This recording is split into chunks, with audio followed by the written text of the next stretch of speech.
নমস্কাৰ, অসমৰ বাটাকেৰে চেণ্টাৰলৈকে আপোনালোকক স্বাগতম জনাইছোঁ। আজি আপোনালোকক দেখুৱাবলৈ চেষ্টা কৰিম দৰঙৰ অন্যতম কৃষ্টি পুতলা ভাৱৰীয়াৰ এটি ভাল লগা মুহূৰ্ত।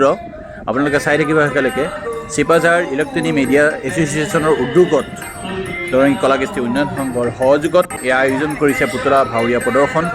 গতিকে তালৈকে লৈ যোৱাৰ আগতে আপোনালোকক কৈ থওঁ যে এই কৃষ্টিটো ধৰি ৰখাৰ ক্ষেত্ৰত ধীৰেণ ডেকা পুতলাৰ ধীৰেণ ডেকাদেৱে বহুত কষ্ট কৰি আহিছে আৰু আজি তেওঁ ধৰি ৰাখিছে। আমি সৰুৰে পৰা এই পুতলা ভাৱৰীয়া দেখি আহিছোঁ। গতিকে আপোনালোকক এটা পুতলা ভাৱৰীয়াৰ লুপ্ত পাই হোৱা এই পুতলা ভাৱৰীয়াৰ এটা দৃশ্য দেখুৱাবলৈ চেষ্টা কৰিম। আপোনালোকে চাই থাকিব, সকলোকে ভাল পাব নিশ্চয়। নমস্কাৰ, অসমৰ বাটাকেৰে চেণ্টাৰলৈকে স্বাগতম জনাইছোঁ। আজি আপোনালোকক দেখুৱাবলৈ চেষ্টা কৰিম দৰঙৰ অন্যতম কৃষ্টি পুতলা ভাৱৰীয়া। ইয়াতে প্ৰদৰ্শন হ'ব চিপাঝাৰ ইলেক্ট্ৰনিক মিডিয়া এছ'চিয়েশ্যনৰ উদ্যোগত দৰং কলা কৃষ্টি উন্নয়ন সংঘৰ সহযোগত এই আয়োজন কৰিছে পুতলা ভাৱৰীয়া। আৰু এই পুতলা ভাৱৰীয়া আগতে দৰঙত এক ব্যাপক প্ৰচলিত হৈছিলে। আৰু যেতিয়া পুতলা থিয়েটাৰ ইয়াত প্ৰচলিত হৈছিলে তেতিয়া আমি নিজে এই টিকেট কাটি চাব লগা অৱস্থা হৈছিলে। আৰু মই যেতিয়া ছাত্ৰ অৱস্থাত থাকোঁ তেতিয়া সেই টিকেট কাটি ছাত্ৰৰ বাবে সুকীয়া কমকৈ টিকেটৰ পইচা লৈছিলে। আৰু সেই সময়ত দিনতে মেটিনি চুৰ কৰিব লগা হৈছিলে পুতলা থিয়েটাৰৰ। এতিয়া আপোনালোকক দেখুৱাই ৰাখিছে এই পুতলা থিয়েটাৰৰ পৰিৱেশ। এতিয়া চাই থাকিব ভিডিঅ'টো।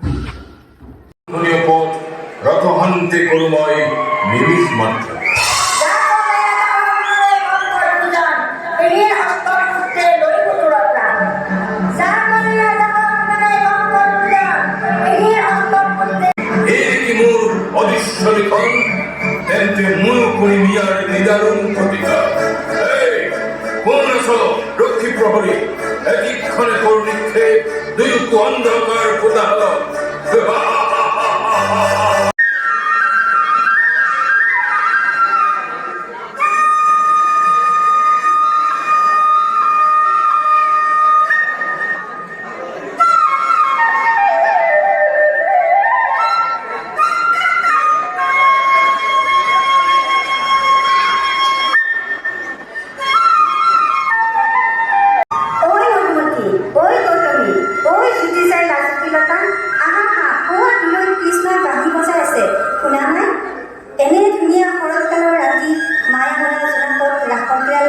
যমুনাৰ বাৰীলৈ যাবলৈ সময় হ'ল নহয়, তোমালোকৰ চোন খবৰেই নাই। আমাৰ মোহন কানাই কি সুন্দৰ সুললিত বাঁহী গাব লাগিছে। আৰু দেখি চাওঁগৈ বোলা। শুনিছোঁ। মই বোলে কেতিয়াবাই সাজু হৈ আছোঁ। পিছে মাধুৰী, গৌতমী, চুটিজাই সিহঁততো মোক দেখা দেখিলে নাই? বোলা আমি আটাইয়ে ঘৰুৱা কাম বন কৰি অতাই ওলাই আহিছোঁ। আজি আৰু কেইবাজনো নতুন নতুন বোৱাৰী ছোৱালী ওলাই আহিছে। বোলা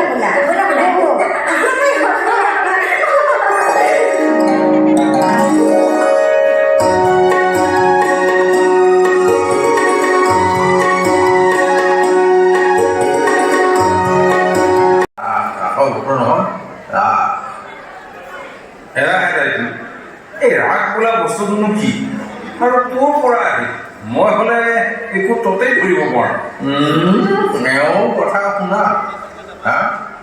কি ৰাগ ক'ৰ পৰা আহিল?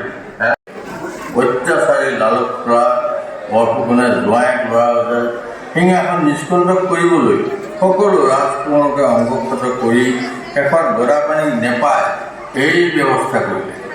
কাৰণ আহোমৰ নিয়ম অনুযায়ী কোনো অংগক্ষুত কোঁৱৰে ৰাজ সিংহাসন লাভ কৰিব নোৱাৰে।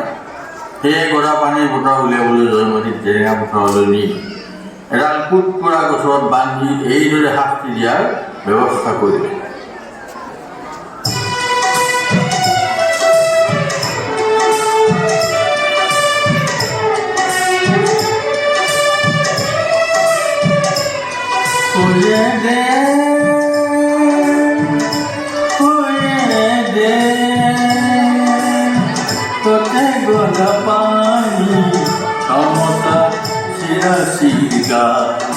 জয়মতী সমতা চিৰা চিৰা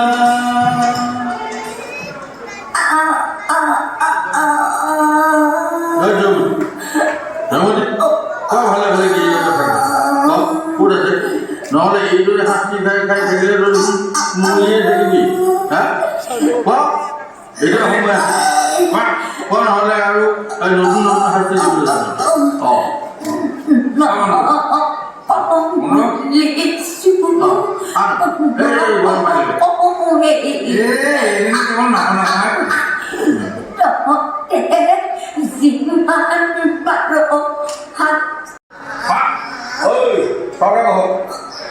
কিবা সময় পাৰিলে হা কিবা ক'লেনে হা কিবা ক'লেনে নাই নাই নাই একো নাই কোৱা কি কি শাস্তি দিলি বহুত শাস্তি দিলোঁ কি একদম চমৰা পানী কোৱাই গৰম পানী ঢালি দিছোঁ গৰম কৰি লগাই নাই চাবলৈ কৈছোঁ এই ফটা চিন্তাৰ ওপৰত সাৰ নিদিলি ঢালি অঁ সেই ঢালিছোঁ